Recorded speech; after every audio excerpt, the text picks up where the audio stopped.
PSCയുടെ മറ്റൊരു വീഡിയോയിലേക്ക് എല്ലാവർക്കും സ്വാഗതം. സോ ഇന്നത്തെ വീഡിയോയിൽ നമ്മൾ ഡിസ്കസ് ചെയ്യാനായിട്ട് പോകുന്നത് നമുക്ക് വരാൻ പോകുന്ന ജൂനിയർ ഇൻസ്ട്രക്ടർ ICTSM എന്ന് പറയുന്ന എക്സാമിലേക്കുള്ള പ്രീവിയസ് ഇയർ ക്വസ്റ്റ്യൻസ് അത് എവിടെ നിന്നാണ് എടുത്തിട്ടുള്ളത്, ഏറ്റവും കൂടുതൽ സോഴ്സ് ചെയ്ത് ടെക്സ്റ്റ് ബുക്കിൽ നിന്നാണ് ഏറ്റവും കൂടുതൽ പ്രീവിയസ് ഇയർ ക്വസ്റ്റ്യൻസ് വന്നിട്ടുള്ളതെന്നും കുറച്ച് പ്രീവിയസ് ഇയർ ക്വസ്റ്റ്യൻസും ആണ് നമ്മൾ ഇന്നത്തെ ക്ലാസ്സിൽ ഡിസ്കസ് ചെയ്യാനായിട്ട് പോകുന്നത്. ഓക്കെ, സോ കൂടുതലും നമ്മുടെ ICTSത്തിന്റെ എക്സാമിന്റെ മെയിൻ ആയിട്ടുള്ള ടെക്സ്റ്റ് ബുക്ക് എന്ന് പറയുന്നത് ICTSMന്റെ തന്നെ NSQF ലെവൽ 4ന്റെ ഫസ്റ്റ് ഇയറിന്റെയും സെക്കൻഡ് ഇയറിന്റെയും ടെക്സ്റ്റ് ബുക്ക് ആണ് trade theory. Revise syllabus July 2022 എന്ന് പറയുന്ന ICTSത്തിന്റെ 2 ഇയറിന്റെ ബുക്ക് ഉണ്ട്. ഫസ്റ്റ് ഇയറിന്റെ ഉണ്ട്, സെക്കൻഡ് ഇയറിന്റെ ഉണ്ട്. അതാണ് ഏറ്റവും ഇമ്പോർട്ടന്റ് ആയിട്ടുള്ള ടെക്സ്റ്റ് ബുക്ക്. അത് മസ്റ്റ് ആയിട്ട് എല്ലാവരും പഠിച്ചിരിക്കണം. അതിനാണ് ഏറ്റവും കൂടുതൽ ക്വസ്റ്റ്യൻസും കാര്യങ്ങളും ഒക്കെ ചോദിക്കുന്നത്. ഏറെക്കുറെ നമ്മുടെ സിലബസ് ഭയങ്കര വാസ്റ്റ് ആയിട്ട് അതിന് കവർ ചെയ്തിട്ടുണ്ട്. സോ മെയിൻലി ആ ടെക്സ്റ്റ് ബുക്ക് ഫോക്കസ് ചെയ്തിട്ട് പഠിക്കാം. പിന്നെ വേറെയും ടെക്സ്റ്റ് ബുക്കും സോഴ്സസും ഒക്കെ ഉണ്ട് നമ്മുടെ ക്വസ്റ്റ്യൻസ് ചോദിക്കുന്നത്. അപ്പൊ അതെല്ലാം നമുക്കൊന്ന് ഡിസ്കസ് ചെയ്ത് കുറച്ച് ക്വസ്റ്റ്യൻസ് നമുക്ക് ചെയ്ത് പോവാം. ഓക്കെ, സോ ഫസ്റ്റ് ക്വസ്റ്റ്യൻ എന്ന് പറയുന്നത് what are the active devices of A first generation computer? ഒരു ഫസ്റ്റ് ജനറേഷൻ കമ്പ്യൂട്ടറിന്റെ ആക്റ്റീവ്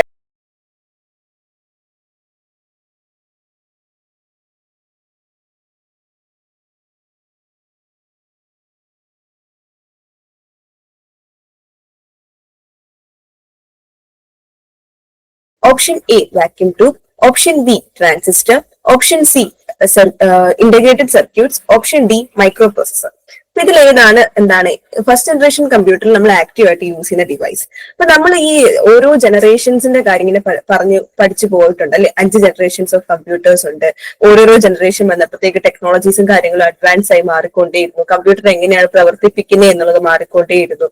വാക്യൂം ട്യൂബ്സിൽ നിന്ന് നമ്മൾ പയ്യെ ട്രാൻസിസ്റ്ററിലേക്ക്, IC-ലേക്ക്, മൈക്രോ പ്രോസസറിലേക്ക് അങ്ങനെ എക്സ്പാൻഡ് ടെക്നോളജി പൊക്കോണ്ടേയിരുന്നു അല്ലെ. അപ്പോൾ ഫസ്റ്റ് ജനറേഷൻ എന്ന് പറയുന്നത് എന്താണ്, ആദ്യം ഉണ്ടാക്കി ഭയങ്കര ലോങ് ടൈം എഗോ ബിൽഡ് ചെയ്താണ് ഒരു 1940s to 1950s ഇടയിലായിട്ട്. ആ സമയത്ത് എന്താ ട്രാൻസിസ്റ്ററോ മൈക്രോ പ്രോസസേഴ്സോ ഒന്നും തന്നെ എന്ത് ചെയ്തിട്ടില്ലായിരുന്നു, ഡെവലപ്പ് ചെയ്തിട്ടില്ലായിരുന്നു. സോ അത് കമ്പ്യൂട്ടർ ബിൽഡ് ചെയ്യാൻ വേണ്ടിയിട്ട് സയന്റിസ്റ്റുകൾ അപ്പോൾ ഉപയോഗിച്ചിരുന്നത് എന്താണ്, വാക്യൂം ട്യൂബ്സ് ആണ് അല്ലെ. വാക്യൂം ട്യൂബ്സ് ഉപയോഗിച്ചിട്ടായിരുന്നു അവർ എന്ത് ചെയ്തിരുന്നത്, ഫസ്റ്റ് ജനറേഷൻ കമ്പ്യൂട്ടേഴ്സ് പ്രവർത്തിപ്പിച്ചിരുന്നത്. സോ ആൻസർ എന്ന് പറയുന്നത് ഓപ്ഷൻ എ ആണ്. സോ നമുക്കറിയാം വാക്യൂം ട്യൂബ്സ് എന്ന് പറയുന്നത് എന്താണ്, സ്വിച്ച് പോലെയായിരുന്നു പ്രവർത്തിച്ചുകൊണ്ടിരുന്നത്. എന്താണ്, ഇലക്ട്രിസിറ്റി ഓൺ ചെയ്യാനും ഓഫ് ചെയ്യാനും നമ്മുടെ കമ്പ്യൂട്ടറിലേക്ക്. പിന്നെ എന്താണ്, ഈ ട്യൂബ്സ് എന്തിലൂടെ ഹെൽപ്പ് ചെയ്തു, ഡേറ്റ പ്രോസസ് ചെയ്യാനായിട്ടും കാൽക്കുലേഷൻസ് പെർഫോം ചെയ്യാനും ഒക്കെ ആയിട്ട് സഹായിച്ചു. പക്ഷേ ഈ വാക്യൂം ട്യൂബ്സ് കൊണ്ട് ഒരുപാട് ഡിസഡ്വാൻറ്റേജും ഉണ്ടായിരുന്നു അല്ലെ. അവർ ഭയങ്കര വലുതായിരുന്നു, പെട്ടെന്ന് ഹീറ്റ് ആവുമായിരുന്നു, ഒരുപാട് ഇലക്ട്രിസിറ്റി യൂസ് ചെയ്യായിരുന്നു. പിന്നെ പെട്ടെന്ന് തന്നെ എന്തായി പോയായിരുന്നു, ബ്രോക്ക് ഡൗൺ ആയിട്ട് പോവുകയും ചെയ്യായിരുന്നു. അതുകൊണ്ട് പിന്നെ നമ്മൾ എന്ത് ചെയ്തു, പിന്നെ വാക്യൂം ട്യൂബ് കാരണമാണ് ഒരു കമ്പ്യൂട്ടർ ഏജിന്റെ സ്റ്റാർട്ടിങ് തന്നെ ഉണ്ടായത്. പക്ഷെ ഇങ്ങനത്തെ കുറെ ഡിസഡ്വാൻറ്റേജ് കാരണം പിന്നെ നമ്മൾ വേറെ ഓരോരോ ടെക്നോളജീസ് ആയിട്ട് കണ്ടുപിടിച്ചുകൊണ്ട് വന്നു അല്ലെ. സോ നമ്മുടെ first question, devices of first generation കമ്പ്യൂട്ടറിൽ ആക്റ്റീവ് ആയിട്ട് നിന്ന് ഏതായിരുന്നു, വാക്യൂം ട്യൂബ്. ഓക്കെ, സോ ഇതിന്റെ സോഴ്സ് ഉണ്ട് നമ്മുടെ NCERT ക്ലാസ് 11 കമ്പ്യൂട്ടർ സയൻസിന്റെ ടെക്സ്റ്റ് ബുക്കിനകത്തും ഇതിനെ പറ്റിയിട്ട് ഡീറ്റെയിൽഡ് ആയിട്ട് ഉണ്ട്. ഒന്നെങ്കിൽ നിങ്ങൾ മെയിൻലി ICTSMന്റെ തന്നെ ഫസ്റ്റ് ഇയറും സെക്കൻഡ് ഇയറും ടെക്സ്റ്റ് ബുക്ക് ഉണ്ട്. ആ ടെക്സ്റ്റ് ബുക്ക് റെഫർ ചെയ്തിട്ട് പഠിക്കാം. ജൂലൈ 2022 സിലബസിലുള്ള ട്രേഡ് തിയറി. സോ ആ ഫസ്റ്റ് ഇയറിലെയും സെക്കൻഡ് ഇയറിലെയും ടെക്സ്റ്റ് ബുക്ക് പഠിക്കുക. പിന്നെ ഇല്ലെങ്കിൽ ഇതേപോലത്തെ ഈ ഒരു സോഴ്സിനകത്ത് ഞാൻ പല ടെക്സ്റ്റ് ബുക്സ് ഇതേപോലെ വെച്ചിട്ടുണ്ട്. നമുക്ക് പല ക്വസ്റ്റ്യൻസ് നമുക്ക് റെഫർ ചെയ്ത് വന്നിട്ടുള്ളത്. സോ ആ ടെക്സ്റ്റ് ബുക്സും കൂടെ എന്ത് ചെയ്യുക, നോക്കി പഠിച്ചു പോവുക. ഓക്കെ, മെയിൻലി ICTSത്തിന്റെ ടെക്സ്റ്റ് ബുക്ക് തന്നെ ഫോക്കസ് ചെയ്ത് പഠിക്കുക. ഏറ്റവും കൂടുതൽ ക്വസ്റ്റ്യൻസ് ചോദിക്കുന്നത് അതിൽ നിന്നാണ്. അതിൽ നിന്ന് ഒരു പോർഷൻ പോലും സ്കിപ്പ് ചെയ്യാതെ ഡീറ്റെയിൽഡ് ആയിട്ട് തന്നെ പഠിക്കുക. ഓക്കെ, സോ നമ്മുടെ second question, which of the following is not a language translator? ഇതിൽ ലാംഗ്വേജ് ട്രാൻസ്ലേറ്റർ അല്ലാത്ത ഏതാണെന്നാ ചോദിച്ചേക്കുന്നത്. Option A assembler, option B interpreter, option C compiler, option D application. ഇതിൽ ഏതാണ് ഒരു ലാംഗ്വേജ് ട്രാൻസ്ലേറ്റർ അല്ലാതെ? അപ്പൊ ലാംഗ്വേജ് ട്രാൻസ്ലേറ്റർ എന്ന് പറയുമ്പോൾ നമുക്കറിയാലോ, ഇപ്പൊ ഒരു ഹിന്ദി സംസാരിക്കുന്ന ആളുണ്ട് എങ്കിൽ എനിക്ക് മലയാളം അറിയത്തുള്ളൂ, എനിക്ക് അയാൾക്ക് ഹിന്ദി സംസാരിക്കാൻ അറിയത്തില്ലെങ്കിൽ എന്താ, ഹിന്ദി മലയാളം അറിയാവുന്ന ഒരാളെ നമ്മൾ ട്രാൻസ്ലേറ്റർ ആയിട്ട് നിർത്തും അല്ലെ. അയാൾ ഞാൻ മലയാളത്തിൽ പറയുന്ന അയാൾക്ക് ഹിന്ദിയിൽ തർജ്ജമ ചെയ്തിട്ട് എന്ത് ചെയ്യും, കൊടുക്കുകയും ചെയ്യും. അതാണ് ട്രാൻസ്ലേറ്റർ ചെയ്യുന്നത്. അതുപോലെ തന്നെ നമ്മുടെ കമ്പ്യൂട്ടറിനകത്തും ലാംഗ്വേജ് ട്രാൻസ്ലേറ്റേഴ്സ് ഉണ്ട് അല്ലെ. എന്ത് ചെയ്യും, ഒരു ടൈപ്പ് ഓഫ് സോഫ്റ്റ്വെയറിനെ ഒരു പർട്ടിക്കുലർ ലാംഗ്വേജ്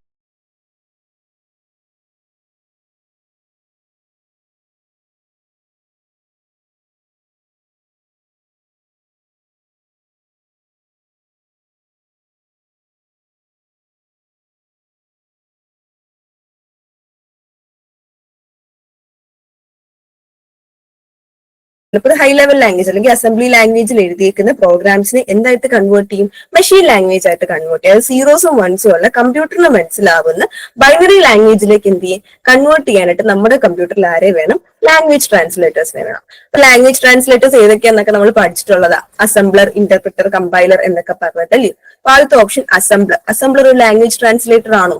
ആണല്ലേ. അസംബ്ലർ എന്ത് ചെയ്യും? അസംബ്ലി ലാംഗ്വേജിനെ മെഷീൻ ലാംഗ്വേജിലേക്ക് കൺവേർട്ട് ചെയ്യുന്ന ഒരു ലാംഗ്വേജ് ട്രാൻസ്ലേറ്റർ ആണ് അല്ലെ അസംബ്ലർ എന്ന് പറയുന്നത്.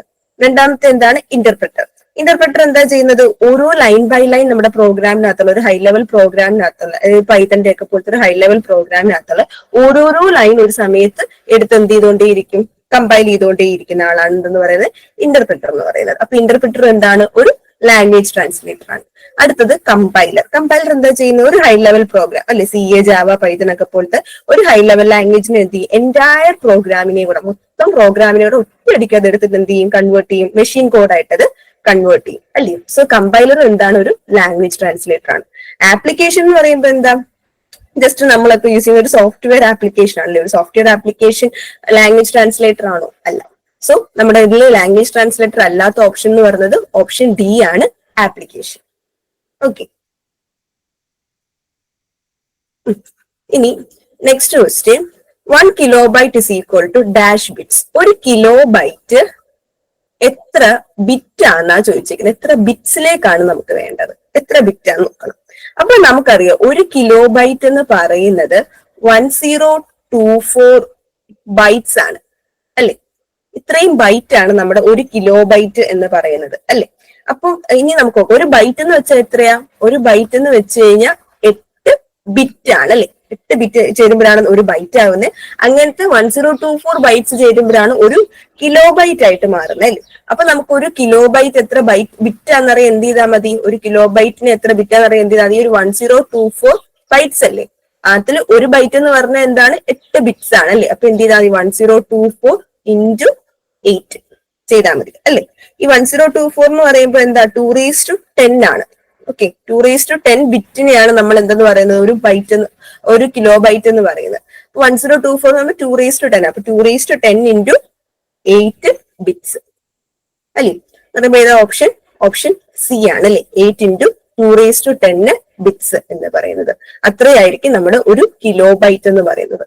കിലോ ബൈറ്റിനെ ബിറ്റ്സ് ആക്കാനായിട്ട് അറിഞ്ഞിരിക്കുക. ഓക്കെ, ഈ ഒരു എക്സ്പാൻഷൻ വെച്ചിട്ട് അങ്ങ് ചെയ്തു പോയിരുന്നാൽ മതി. ഓക്കെ, അത് നമ്മുടെ ഈ ക്വസ്റ്റ്യൻസ് വന്നിട്ടുള്ളത് നമ്മുടെ പ്രീവിയസ് ഇയർ ക്വസ്റ്റ്യൻസ് ആണ്. ഇതിന്റെ എല്ലാത്തിന്റെയും സോഴ്സ് ടെക്സ്റ്റ് ബുക്കും നമ്മൾ മെൻഷൻ ചെയ്ത് കൊടുത്തിട്ടുണ്ട്. ഓക്കെ, ക്ലാസ് 11 കമ്പ്യൂട്ടർ സയൻസിന്റെ ടെക്സ്റ്റ് ബുക്ക് NCERT ഇട്ടത് ഇമ്പോർട്ടന്റ് ആണ്. കൂടുതൽ ക്വസ്റ്റ്യൻസ് നമുക്ക് ചോദിച്ചതൊക്കെ അതിന്റെ ഒക്കെ ആൻസേഴ്സ് നമുക്ക് ക്ലാസ് 11 കമ്പ്യൂട്ടർ സയൻസിന്റെ ടെക്സ്റ്റ് ബുക്സിനകത്ത് കാണാനായിട്ട് പറ്റുന്നുണ്ടായിരുന്നു. പിന്നെ ലെറ്റർ സി എന്ന് പറയുന്ന ടെക്സ്റ്റ് ബുക്ക് മെയിൻലി നമ്മുടെ ICTS first year and second year textbook ആണ് മെയിൻലി ഫോക്കസ്ഡ് ആയിട്ട് ഉള്ളത്. Okay, next question, which one of the following is a volatile memory? Option A ROM, option B RAM, option C EEPROM, option D EEPROM. അപ്പൊ ഇതിൽ ഏതാണ് ഒരു volatile memory?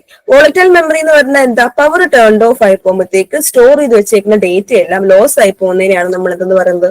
Volatile memory എന്ന് പറയുന്നത് അല്ലേ. അപ്പൊ ഇതിൽ ഏതാണ് വോളറ്റൈൽ? റോം ഒരു വോളറ്റൈൽ മെമ്മറി ആണോ? അല്ല. റോം എന്താണ്? റീഡ് ഒൺലി മെമ്മറി ആണ് അല്ലെ. അതെന്താണ്? നോൺ വോളറ്റൈൽ ആണ്. നമ്മുടെ ബൂട്ടിംഗ് ഇൻസ്ട്രക്ഷനും കാര്യങ്ങളും ബയോ സെറ്റിംഗ്സും എല്ലാം നമ്മൾ സേവ് ചെയ്ത് വെക്കുന്ന എവിടെ? റോമിലാണല്ലോ. കാരണം അത് പവർ ഓഫ് ആയി പോകുമ്പോഴത്തേക്ക് എന്താവത്തില്ല, ഡേറ്റ ലോസ്റ്റ് ആയി പോവാറില്ല. സോ റോം എന്തല്ല? വോളറ്റൈൽ അല്ല. റോമിന്റെ 2 ടൈപ്പ് ആണല്ലേ, ഈ ഒരു EEPROM EEPROM എന്ന് പറയുന്നത്. സോ അവർ രണ്ടുപേരും എന്താണ്? ഡേറ്റ ലോസ് ആയി പോകത്തില്ല പവർ ഓഫ് ആയി പോയി കഴിഞ്ഞു കഴിഞ്ഞാൽ. റോമിന്റെ ടൈപ്സ് എന്ത് ചെയ്യും? പവർ ഡേറ്റ ലോസ് ആക്കാതെ തന്നെ നിർത്തും. പക്ഷെ റാം എന്ന് പറയുന്ന വോളറ്റൈൽ മെമ്മറി അല്ലയോ. അതെന്താണ്? കോൺസ്റ്റന്റ് ആയിട്ട് പവർ വേണം അല്ലെ. അതിന് ഇൻഫർമേഷൻ റിട്ടൈൻ ചെയ്യാണ്ട് പവർ ടേൺഡ് ഓഫ് ആയപ്പോഴത്തേക്ക് റാമിനകത്തുള്ള ഡേറ്റ എല്ലാം എന്തായിപ്പോ ലോസ് ആയിരിക്കും. സോ ഇതിൽ വോളറ്റൈൽ മെമ്മറി ഏതാണ്? ഓപ്ഷൻ ബി റാം ആണ്. Okay, next question, which of the following is an extension of image file? ഇതിലെ ഇമേജ് ഫയലിന്റെ എക്സ്റ്റൻഷൻ ഏതാണെന്നാണ് ചോദിച്ചിരിക്കുന്നത്. Okay, option A exe, option B .txt, option C .jpeg, option D DOC. ഇതിലേതാണ് നമ്മുടെ image file extension ആയിട്ട് വന്നിരിക്കുന്നത്? അപ്പൊ file extension എന്ന് പറഞ്ഞാൽ എന്താണ്, ഒരു ഫയൽ എന്ത് കൈൻഡ് ആണ്, എന്ത് ടൈപ്പ് ഓഫ് ഫയൽ ആണ് എന്ന് നമുക്ക് മനസ്സിലാക്കുന്നത് അതിന്റെ ഫയൽ എക്സ്റ്റൻഷൻ നോക്കിയിട്ടാണ് അല്ലെ. ഫയൽ എക്സ്റ്റൻഷൻ നോക്കുമ്പോൾ നമുക്ക് മനസ്സിലാവും ഫയലിനകത്ത് എന്താണ് ഇരിക്കുന്നത്. ഒരു ടെക്സ്റ്റ് ഡോക്യുമെന്റ് ആണോ, അതൊരു ഫോട്ടോ ആണോ, ഒരു വീഡിയോ ആണോ, എന്ത് ടൈപ്പ് സാധനമാണ് ഒരു ഫയലിനകത്ത് ഇരിക്കുന്നതെന്ന് നമുക്ക് മനസ്സിലാക്കാൻ വേണ്ടി എന്ത് നോക്കിയാൽ മതി, അതിന്റെ എക്സ്റ്റൻഷൻ നോക്കിയാൽ മതി അല്ലെ. അപ്പൊ ആദ്യത്തെ എന്ന് പറയുന്നത് എന്താണ്, EXE. EXE എന്ന് പറഞ്ഞാൽ എന്താണ്, എക്സിക്യൂട്ടബിൾ ഫയൽസ് അല്ലെ. അതെന്താണ്, റൺ ചെയ്യാൻ പറ്റുന്ന പ്രോഗ്രാംസിന്റെ ഫയലാണ് എങ്കിൽ നമ്മൾ അതിനെ EXE പറഞ്ഞാണ് സേവ് ചെയ്ത് വെക്കുന്നത് അല്ലെ. സോ എക്സിക്യൂട്ടബിൾ ഫയൽസിനെയാണ് നമ്മൾ .exe പറഞ്ഞ് സേവ് ചെയ്യുന്നത്. ഓക്കെ, അപ്പൊ അത് ഇമേജിന്റെ ആണോ, അല്ല. രണ്ടാമത്തെ TXT. TXT എന്ന് പറയുമ്പോൾ തന്നെ എന്ന് മനസ്സിലാവുന്നത് എന്താണ്, ടെക്സ്റ്റ് ആയിട്ടുള്ള ഫയൽസ് ആണ്. ആ ഫയൽസിനകത്ത് ടെക്സ്റ്റ് മാത്രമേ ഉണ്ടായിരിക്കത്തുള്ളൂ. അങ്ങനത്തെ ഫയൽസ് ആണ് നമ്മൾ TXT നമ്മൾ എന്ത് ചെയ്യുന്നത്, സേവ് ചെയ്യുന്നത്. അപ്പൊ അതുമല്ല. അടുത്ത DOC. DOC എന്ന് പറയുമ്പോൾ എന്താണ്, ഡോക്യുമെന്റ്. അതായത് മൈക്രോസോഫ്റ്റ് വേർഡിന്റെ ഡോക്യുമെന്റ്സ് ആണ് നമ്മൾ സേവ് ചെയ്ത് വെച്ചേക്കുന്നത് എങ്കിലാണ് എന്ത് ചെയ്യുന്നത്, DOC പോകുന്നത് അല്ലേ. സോ അതും എന്തല്ല, ഇമേജ് ഫോർമാറ്റ് അല്ല.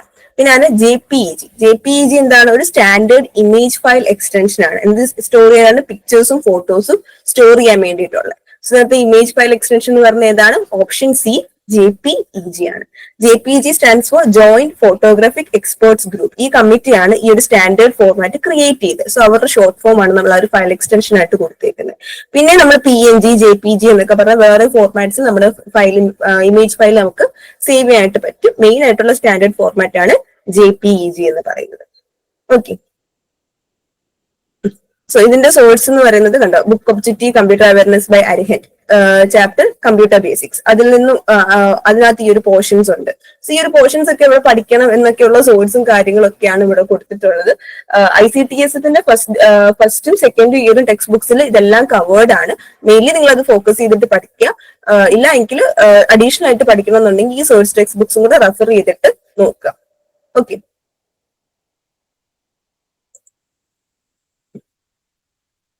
next question.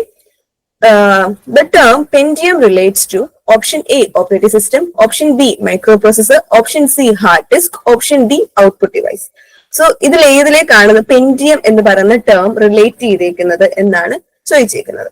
ഓക്കെ, അപ്പം പെന്റിയം എന്താണ്, പെന്റിയം എന്ന് പറയുന്നത് നമ്മുടെ ഇന്ത്യയിൽ ഡെവലപ്പ് ചെയ്ത ഒരു സീരീസ് ഓഫ് മൈക്രോ പ്രോസസേഴ്സിനെ അല്ലയോ നമ്മൾ പെന്റിയം എന്ന് വിളിച്ചിരുന്നത് അല്ലെ.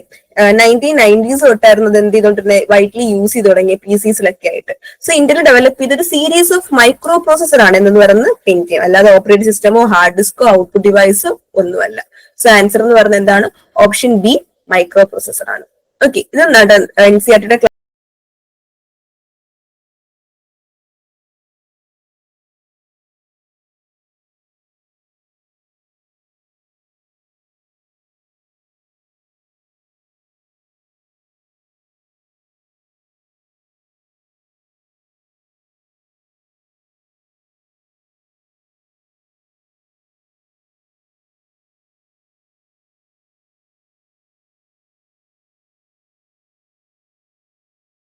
ക്ലാസ് 11 കമ്പ്യൂട്ടർ സയൻസിനകത്ത് ഗെറ്റിംഗ് സ്റ്റാർട്ടഡ് വിത്ത് പൈത്തണിനകത്ത് ഇതൊക്കെ റെഫർ ചെയ്തിട്ട് പോകുന്നുണ്ട്. ഇല്ലെങ്കിൽ ഈ ഒരു ടെക്സ്റ്റ് ബുക്കിലൊക്കെ ഇതിനെപ്പറ്റി ഡേറ്റാസ് ഇൻക്ലൂഡഡ് ആയിട്ട് ഉണ്ട്. Okay, next question. Which of the following is not a flavour of Linux? ലിനക്സിന്റെ ഫ്ലേവർ അല്ലാത്ത ഏതെന്ന് ചോദിച്ചിരിക്കുന്നത്.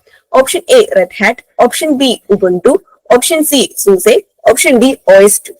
അപ്പൊ നോക്കി ഇതിനകത്ത് ലിനക്സിന്റെ അല്ലാത്ത, അപ്പൊ ലിനക്സിന്റെ വേർഷൻസ് ആയിട്ട് നമുക്ക് അറിയാവുന്ന നമ്മൾ പഠിച്ചിട്ടുള്ളതല്ലേ, റെഡ് ഹാറ്റും ഉബുണ്ടുവും സൂസെ എന്താണ് ലിനക്സിന്റെ പല പല ഡിസ്ട്രിബ്യൂഷൻസ് ആണ് അല്ലെ. പോപ്പുലർ ആയിട്ടുള്ള ലിനക്സ് ഡിസ്ട്രിബ്യൂഷൻസ് ആണ് നമ്മുടെ റെഡ് ഹാറ്റും ഉബുണ്ടു സൂസി എന്ന് പറയുന്നത്. പക്ഷെ ഈ OS/2 എന്ന് പറയുന്നത് എന്താണ്, ഒരു ഓപ്പറേറ്റിംഗ് സിസ്റ്റം ആണ് അല്ലെ. ആര് ഡെവലപ്പ് ചെയ്തത്, IBM ഡെവലപ്പ് ചെയ്തതാണ്. ലിനക്സ് ഡിസ്ട്രിബ്യൂഷനകത്ത് വരുന്നതല്ല, IBM ഡെവലപ്പ് ചെയ്തെടുത്തൊരു ഓപ്പറേറ്റിംഗ് സിസ്റ്റം ആണ് ഈ ഒരു OS/2 എന്ന് പറയുന്നത്.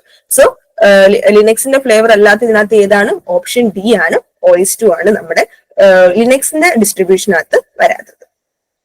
ഓക്കെ, സോ ഈ ഒരു കൺസെപ്റ്റ് നമ്മുടെ എന്താണ്, operating system concepts by Silberschatz എന്ന് പറയുന്നതിനകത്ത് chapter Linux and other OS എന്ന് പറയുന്നതിനകത്ത് കിടപ്പുണ്ട്. ഡീറ്റെയിൽഡ് ആയിട്ട് നിങ്ങൾ പഠിക്കുക.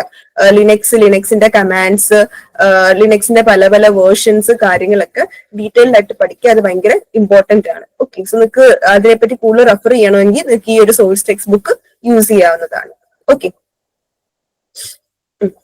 ഇനി next question. Which of the following is used to keep a process running in background even after the user log out from shell? ഷെല്ലിൽ നിന്നും എന്താ യൂസർ ലോഗ് ഔട്ട് ചെയ്ത് പോയി കഴിഞ്ഞാൽ പോലും ബാക്ക്ഗ്രൗണ്ടിൽ ഒരു പ്രോസസ്സ് റൺ ചെയ്യിക്കാനായിട്ട് നമ്മൾ ഇതിൽ ഏത് ഫംഗ്ഷൻ ആണ് യൂസ് ചെയ്യുന്നത് എന്നാണ്. Okay, so option A B G, option B hub, option C ampersand, option D no hub. ഇതിൽ ഏതാ യൂസ് ചെയ്യുന്നത്? അപ്പൊ നോ ഹബ് എന്ന് പറയുന്നത് എന്താന്ന് നിങ്ങൾക്ക് അറിയാം. നിങ്ങൾക്ക് ഓരോരോ ഓപ്ഷൻസ് ഇതിനകത്ത് ഓരോരോ ഇത് നിങ്ങൾ പഠിച്ചിട്ടുള്ളതാണല്ലോ, ഓരോരോ കമാൻഡ് നിങ്ങൾ പഠിച്ചിട്ടുള്ളതാണല്ലോ. അപ്പൊ ഓരോരോ കമാൻഡ്സ് എന്താണ് ചെയ്യുന്നത് എന്നുള്ളതെല്ലാം ഡീറ്റെയിൽഡ് ആയിട്ട് നിങ്ങൾ പഠിക്കണം. ലിനക്സ് കമാൻഡ്സ് ഓരോന്നും എന്തിനൊക്കെയാണ് യൂസ് ചെയ്യുന്നത്. ലിനക്സ് ഭയങ്കര ഇമ്പോർട്ടന്റ് ആയിട്ടുള്ള ഒരു ടോപ്പിക്കാണ് നമ്മുടെ ഫസ്റ്റ് ചാപ്റ്ററിൽ നിന്ന്. ഓക്കെ, സോ എന്താണ് ഇതിനകത്ത് നോ ഹപ്പ് എന്ന് പറഞ്ഞാൽ എന്താണ്? നോ ഹാങ് അപ്പ് ആണ് അല്ലെ. നോ ഹപ്പ് എന്ന് പറഞ്ഞാൽ എന്താണ്? നോ ഹാങ് അപ്പ് ആണ്. അതെന്താ ചെയ്യുന്നത്? ഒരു കമാൻഡിന് എന്ത് ചെയ്തുകൊണ്ടേയിരിക്കും? യൂസർ ലോഗ് ഔട്ട്, ഷെല്ലിൽ നിന്ന് ലോഗ് ഔട്ട് ചെയ്ത് പോയാൽ പോലും ഒരു പ്രോഗ്രാം റൺ ചെയ്തുകൊണ്ടേയിരിക്കാനായിട്ട് സഹായിക്കുന്ന ഒരു കമാൻഡാണ് നമ്മുടെ നോ ഹപ്പ് എന്ന് പറയുന്നത് അല്ലെ. നമുക്ക് ലോങ് ആയിട്ടുള്ള പ്രോസസ് ഒക്കെ ഉണ്ട് റൺ ചെയ്യിക്കണം. ഒരു റിമോട്ട് മെഷീനിൽ ഇന്ററപ്ഷൻ ഒന്നും ഇല്ലാതെ ലോങ് ആയിട്ടുള്ള പ്രോസസ്സും കാര്യങ്ങളൊക്കെ റൺ ചെയ്യിക്കണമെങ്കിൽ ഭയങ്കര യൂസ്ഫുൾ ആയിട്ടുള്ളതാണ് നമ്മുടെ എന്തെന്ന് പറയുന്നത് ഈ ഒരു നോ ഹപ്പ് എന്ന് പറയുന്നത്. സോ ആൻസർ എന്ന് പറയുന്നത് ഓപ്ഷൻ ഡി നോ ഹപ്പ് ആണ്. ഓക്കെ, അടുത്ത് next question. On successful execution fork returns dash to parent process. Okay, അപ്പൊ ഫോർക്ക് എന്ന് പറയുന്നത് സിസ്റ്റം കോൾ നമ്മൾ യൂസ് ചെയ്യുന്ന എന്തിനാണ്? ഒരു ന്യൂ പ്രോസസ്സ് ക്രിയേറ്റ് ചെയ്യാൻ വേണ്ടിയിട്ടാണ് അല്ലെ. അപ്പൊ അത് സക്സസ്ഫുള്ളി ഒരു ന്യൂ പ്രോസസ്സ് ക്രിയേറ്റ് ചെയ്ത് കഴിഞ്ഞ് കഴിഞ്ഞാൽ അതിന്റെ പേരന്റ് പ്രോസസ്സിന് എന്താണ് റിട്ടേൺ ചെയ്ത് കൊടുക്കുന്നത്? Option A 0, option B -1, option C child process I D, option D parent process I D. ഇതിൽ ഏതാണ് കൊടുക്കുന്നത് എന്നാണ് ചോദിച്ചിരിക്കുന്നത്. അപ്പൊ ഒരു ഫോർ സിസ്റ്റം കോൾ ഒരു പുതിയ പ്രോസസ്സ് ക്രിയേറ്റ് ചെയ്ത് കഴിഞ്ഞ് കഴിഞ്ഞാൽ എന്ത് ചെയ്യും? അതിന്റെ ചൈൽഡ് പ്രോസസ്സിന് എന്ത് ചെയ്യും? റിട്ടേൺ ചെയ്ത് കൊടുക്കുന്നത് 0 ആണ് അല്ലെ. അത് സക്സസ്ഫുള്ളി ക്രിയേറ്റ് ചെയ്തിട്ടുണ്ടെങ്കിൽ 0 റിട്ടേൺ ചെയ്ത് കൊടുക്കും. ഇനി അതിന്റെ ചൈൽഡ് പ്രോസസ്സിന്റെ ഐ ഡി ആയിരിക്കും ആർക്ക് റിട്ടേൺ ചെയ്ത് കൊടുക്കുന്നത്? പേരന്റ് പ്രോസസ്സിന്. അതല്ല ഒരു എറർ ആണ് വന്നത്, എന്താ ക്രിയേറ്റ് ചെയ്യാനായിട്ട് പറ്റിയില്ല, പുതിയ പ്രോസസ്സ് എറർ ആണ് വന്നിട്ടുള്ളത് എങ്കിൽ എന്ത് ചെയ്യും? -1 ആയിട്ട് എന്ത് ചെയ്യുന്നത്? റിട്ടേൺ ചെയ്ത് കൊടുക്കുന്നത്. സോ പേരന്റ് പ്രോസസ്സിന് റിട്ടേൺ ചെയ്ത് കൊടുക്കുന്നത് എന്താണ്? ചൈൽഡ് പ്രോസസ്സിന്റെ ഐ ഡി ആണല്ലേ റിട്ടേൺ ചെയ്ത് കൊടുക്കുന്നത്. സോ നമ്മുടെ ആൻസർ എന്ന് പറയുന്നത് ഓപ്ഷൻ സി ആണ്, ചൈൽഡ് പ്രോസസ് ഐ ഡി. ഇതെല്ലാം നമ്മുടെ operating system internals and design principles പറയുന്ന വില്യം സ്റ്റാലിങ്സിന്റെ ചാപ്റ്റർ 4 പ്രോസസ് മാനേജ്മെന്റിനകത്ത് ഡീറ്റെയിൽഡ് ആയിട്ട് ഇതിനെ പറ്റിയുള്ള എക്സ്പ്ലനേഷൻസും കാര്യങ്ങളും ഒക്കെ ഉണ്ട്. നിങ്ങൾക്ക് റെഫർ ചെയ്ത് നോക്കാവുന്നതാണ്. ഓക്കെ, അതുപോലെ തന്നെ Unix concepts and applications by Sumitabha Das chapter 8 process creation and കൺട്രോളിനകത്തും ഈ ഒരു ഫോർക്കിനെ പറ്റിയും കാര്യങ്ങളെ പറ്റിയും ഓരോ കമാൻഡ്സിനെ പറ്റി അതിന്റെ യൂസസിനെ പറ്റിയൊക്കെ ഡീറ്റെയിൽഡ് ആയിട്ടുള്ള നോട്ട്സ് ഉണ്ട്. സോ പ്രൈമറി നിങ്ങൾ ICTSന്റെ first year second year textbooks നന്നായിട്ട് പഠിക്കുക. നിങ്ങൾക്ക് അഡീഷണലി റെഫർ ചെയ്യണം. കുറച്ചുകൂടി എക്സ്ട്രാ നോളജ് ഇറക്കുന്നത് ഭയങ്കര വാസ്റ്റ് ആയിട്ട് തന്നെ ടെക്സ്റ്റ് ബുക്കിനകത്ത് എല്ലാം റെഫർ ചെയ്ത് പോയിട്ടുണ്ട്. സോ അത് തന്നെ മോർ ദാൻ ഇനഫ് ആണ്. അപ്പൊ നിങ്ങൾക്ക് അഡീഷണൽ ആയിട്ട് അത് എവിടെയെങ്കിലും എക്സ്ട്രാ സോഴ്സ് ആയിട്ട് വായിക്കുകയോ പഠിക്കുകയോ ചെയ്യണമെങ്കിൽ ഈ സോഴ്സ് ടെക്സ്റ്റ് ബുക്സ് നിങ്ങൾക്ക് റെഫർ ചെയ്ത് നോക്കാവുന്നതാണ്. ഓക്കെ, ഇനി next question. Which of the following is used to display the content of a file in octal format? So octal ഫോർമാറ്റിൽ നമുക്ക് കണ്ടന്റ് ഡിസ്പ്ലേ ചെയ്യണമെങ്കിൽ നമ്മൾ ഇതിൽ ഏത് കമാൻഡ് ആണ് യൂസ് ചെയ്യുന്നതാണ്, ഏത് ലിനക്സ് കമാൻഡ് ആണ് യൂസ് ചെയ്യുന്നതാണ്. അപ്പൊ എന്താണ്? ഓപ്ഷൻ എ കാറ്റ്, option B Oct, option D odd, option D Oct. അപ്പൊ കാറ്റ് എന്ന് പറഞ്ഞാൽ എന്താണ്? ഒരു കണ്ടന്റ്, ഒരു ഫയലിനകത്തുള്ള കണ്ടന്റ് അതുപോലെ നമുക്ക് ഡിസ്പ്ലേ ചെയ്യാനായിട്ട്. ഓക്കെ, അതിന്റെ ഫോർമാറ്റ് ഒന്നും ചെയ്യത്തില്ല. ഒരു ഫയലിനകത്ത് എങ്ങനെയാണോ കണ്ടന്റ് ഇരിക്കുന്നത് അത് അതുപോലെ എന്ത് ചെയ്യാണ്? പ്രിന്റ് ചെയ്ത് കാണിക്കും അല്ലെ. ടെർമിനലിൽ അതുപോലെ ആ ടെക്സ്റ്റ് അതുപോലെ സിംപ്ലി പ്രിന്റ് ചെയ്ത് കാണിക്കാൻ വേണ്ടിയിട്ടാണ് നമ്മൾ എന്ത് യൂസ് ചെയ്യുന്നത്? കാറ്റ് യൂസ് ചെയ്യുന്നത്. സോ ഇതെന്താക്കത്തില്ല? ഒക്ടൽ ഫോർമാറ്റിലേക്ക് ആക്കത്തില്ല. സോ ഓപ്ഷൻ എ റോങ് ആണ്. അടുത്ത ഓപ്ഷൻ ബി എന്താണ്? ഒക്ട് എന്ന് പറയുന്നത്. ഒക്ട് എന്ന് പറയുന്ന ഒരു സ്റ്റാൻഡേർഡ് ലിനക്സ് കമാൻഡ് എക്സിസ്റ്റ് ചെയ്തിട്ടില്ല. അത് ചുമ്മാ നമുക്കൊരു കൺഫ്യൂസ് ചെയ്യാൻ വേണ്ടി കൊടുത്തേക്കുന്ന ഒരു ഓപ്ഷൻ ആണ്. അങ്ങനെ ഒരു കമാൻഡ് നമ്മുടെ ലിനക്സ് അല്ലെങ്കിൽ യുനെക്സ് ഡിസ്ട്രിബ്യൂഷനകത്ത് ഇല്ല. സോ ഓപ്ഷൻ ബി റോങ് ആയിട്ടുള്ള ഒരു ഓപ്ഷൻ ആണ്. അടുത്തത് ഓഡി. ഓഡി എന്ന് പറഞ്ഞാൽ എന്താ? ഫുൾ ഫോം ഒക്ടൽ ഡംപ് അല്ലെ. ഒക്ടൽ ഡംപിനെയാണ് നമ്മൾ ഓഡി എന്നുകൊണ്ട് ഉദ്ദേശിക്കുന്നത് അല്ലെ. അതെന്താ ചെയ്യുന്നത്? ഒരു ലിനക്സ് അല്ലെങ്കിൽ യുനെക്സ് കമാൻഡ് ലൈൻ യൂട്ടിലിറ്റി എങ്ങനെ ഡിസ്പ്ലേ ചെയ്യും? ഫയലിലെ കണ്ടന്റിനെ നമുക്ക് വേരിയസ് ഫോർമാറ്റിൽ ഡിസ്പ്ലേ ചെയ്യാനായിട്ട് ആര് സഹായിക്കും? ഈ ഒരു ഓഡി എന്ന് പറയുന്ന ലിനക്സ് കമാൻഡ് സഹായിക്കും അല്ലെ. ഡീഫോൾട്ട് ആയിട്ട് ഏത് ഫോർമാറ്റിലാണ് കാണിക്കുന്നത്? ഒക്ടൽ ഫോർമാറ്റില്. പക്ഷെ നമുക്ക് ഹെക്സാഡെസിമലിലോ ഡെസിമലിലോ ആസ്കി ക്യാരക്ടേഴ്സ് ആയിട്ടോ ഇതിൽ ഏത് ഫോർമാറ്റിലേക്ക് വേണമെങ്കിലും നമുക്ക് എന്ത് ചെയ്യാൻ പറ്റും? നമ്മുടെ കണ്ടന്റിനെ ഡിസ്പ്ലേ ചെയ്യാൻ ആര് സഹായിക്കും? ഓഡി എന്ന് പറയുന്ന കമാൻഡ് സഹായിക്കും. സോ ആൻസർ എന്ന് പറയുന്നത് ഓപ്ഷൻ സി ആണ്. ഓപ്ഷൻ ഡിയും ഇങ്ങനെ ഒക്ടൽ എന്ന് പറഞ്ഞൊരു കമാൻഡ് എക്സിസ്റ്റ് ചെയ്യുന്നില്ല. ചുമ്മാ കൺഫ്യൂസ് ചെയ്യിക്കാൻ വേണ്ടി നമുക്ക് തന്നേക്ക്. ഈ ഒക്ടൽ എന്നൊന്നും പറയുന്ന റെക്കഗ്നൈസ്ഡ് കമാൻഡ്സ് ഒന്നും നമ്മുടെ ലിനക്സിനകത്ത് ഉള്ളതല്ല. അപ്പൊ അത് തമ്മിൽ മാറിപ്പോവല്ലേ. ഓക്കെ, സോ ഇവിടെ ഞാൻ ടെക്സ്റ്റ് ബുക്ക് സോഴ്സും കൊടുത്തിട്ടുണ്ട്. Linux command line and shell scripting bible by Richard Blum. അത് ചാപ്റ്റർ 10 ഫയൽ മാനിപ്പുലേഷൻ കമാൻഡ്സിനകത്ത് ഇതിനെപ്പറ്റിയൊക്കെ ഡീറ്റെയിൽഡ് ആയിട്ടുള്ള ഇൻഫോർമേഷൻസ് കൊടുത്തിട്ടുണ്ട്. Okay, next question, what will be the output of the program? ഈ പ്രോഗ്രാമിന്റെ ഔട്ട്പുട്ട് എന്തായിരിക്കും ചോദിച്ചിരിക്കുന്നത്. കാണാൻ പറ്റുന്നുണ്ടല്ലോ അല്ലെ? ഓക്കെ, സോ നമ്മുടെ പ്രോഗ്രാം എന്ന് പറയുന്നത് ഇതാണ് നമ്മുടെ പ്രോഗ്രാം. ഈ പ്രോഗ്രാമിന്റെ ഔട്ട്പുട്ട് ഇതിൽ ഏതായിരിക്കും എന്നാണ് നമ്മൾക്ക് ചോദിച്ചിരിക്കുന്നത്. അപ്പൊ ഇവിടെ പറഞ്ഞേക്കുന്നുണ്ടോ, നമുക്കിവിടെ 3 വേരിയബിൾസ് ഉണ്ട്, ബി എച്ച് എ അല്ലെ, ബി എച്ച് എ. അതില് ബിയുടെ വാല്യൂ ഞാൻ എന്തായിട്ട് കൊടുത്തിട്ടുണ്ട് 5 ആയിട്ടും എച്ചിന്റെ വാല്യൂ ഞാൻ എന്താക്കി കൊടുത്തിട്ടുണ്ട് 2 ആയിട്ടും എ ചുമ്മാ ഞാൻ വെച്ചിട്ടുണ്ട്. ഇവർ 3 പേരും എന്താണ് ഫ്ലോട്ട് ആണ് അല്ലെ, ഫ്ലോട്ടിംഗ് പോയിന്റ്സ് ആണ്, ഫ്ലോട്ട് ഡേറ്റ ടൈപ്പ് ആണ് ഇവർക്ക് 3 പേർക്കും ഉള്ളത്. അതിന്റെ ഒരു ഓപ്പറേഷൻ ചെയ്തിട്ടുണ്ട്, എന്താണ് A is equal to 1/2 star B star H എന്നുള്ള രീതിയിൽ എഴുതിയിട്ടുണ്ട്. ഒരു ഓപ്പറേഷൻ എഴുതി വെച്ചിട്ടുണ്ട്. എന്നിട്ട് നമുക്ക് ആരെ പ്രിന്റ് ചെയ്യണം, എ എന്താന്നുള്ളത് പ്രിന്റ് ചെയ്ത് കാണിക്കാണ്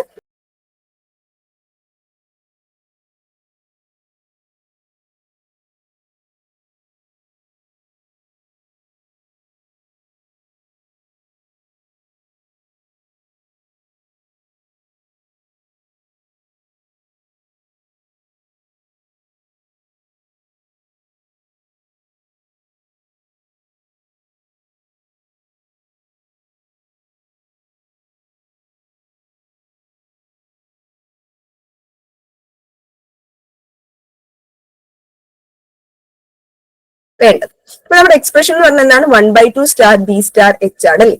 ഇവിടെ എല്ലായിടത്തും സ്റ്റാർ ആയതുകൊണ്ട് നമുക്ക് എന്താണ് പ്രസിഡൻസ് നോക്കേണ്ട ആവശ്യമില്ല. ആദ്യം നമുക്ക് എന്ത് ചെയ്യാം, 1/2 ഇവാലുവേറ്റ് ചെയ്യാം.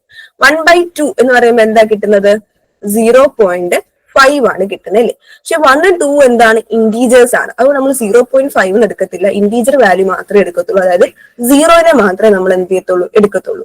ഈ ഒരു ബിയും എച്ചും എയും ഒക്കെ ഫ്ലോട്ട് ആയിരിക്കും. പക്ഷെ 1/2 എന്ന് പറയുന്നത് എന്താണ്, ഇന്റീജേഴ്സ് ആണല്ലേ. 1 ഉം 2 എന്താണ്, ഇന്റീജേഴ്സ് ആണ്. ഇല്ലായിരുന്നെങ്കിൽ നമ്മൾ എന്ത് ചെയ്യണം, ടൈപ്പ് കൺവേർഷൻ വെച്ചിട്ട് ചേഞ്ച് ചെയ്ത് കൊടുക്കണം. അപ്പൊ അങ്ങനെ ചെയ്തിട്ടില്ലാത്തത് കൊണ്ട് നമുക്ക് എന്ത് ചെയ്യാം, 1/2 എന്ന് പറയുന്നത് 0 ആണ്. അപ്പൊ ആ 0 നമ്മൾ ഇങ്ങോട്ട് ഇട്ട് കൊടുക്കുമ്പോൾ എന്താവും, 0 ഇൻറ്റു ബിയുടെ വാല്യൂ 5, എച്ചിന്റെ വാല്യൂ 2. അപ്പൊ ഇതെല്ലാം കൂടെ മൾട്ടിപ്ലൈ ചെയ്യുമ്പോൾ നമുക്ക് എന്താ വരുന്നത്, 0 ആയിട്ടാണ് വരുന്നത് അല്ലെ. പക്ഷെ എന്തായിരുന്നു ഇതിന്റെ റിസൾട്ട് എന്ന് പറയുന്നത്, എന്താണ് ഇവര് രണ്ടുപേരും എന്തായിരുന്നു, ഫ്ലോട്ടിംഗ് പോയിന്റ്സ് ആയിരുന്നു അല്ലെ. എ ഫ്ലോട്ട് ആണ്, ബി ഫ്ലോട്ട് ആണ്, എച്ച് ഫ്ലോട്ട് ആണ്. അതുകൊണ്ട് നമ്മളിവിടെ പ്രിന്റ് ചെയ്യേണ്ടത് എന്താണ്, എനെയാണ് അല്ലെ. പെർസെന്റേജ് എഫ് ആയിട്ടാണ് പ്ലോട്ട് ചെയ്യേണ്ടത്. അപ്പൊ എന്താ 0.000 എന്ന് പറഞ്ഞയക്കുന്നത് പറഞ്ഞത് നമ്മുടെ റിസൾട്ട്.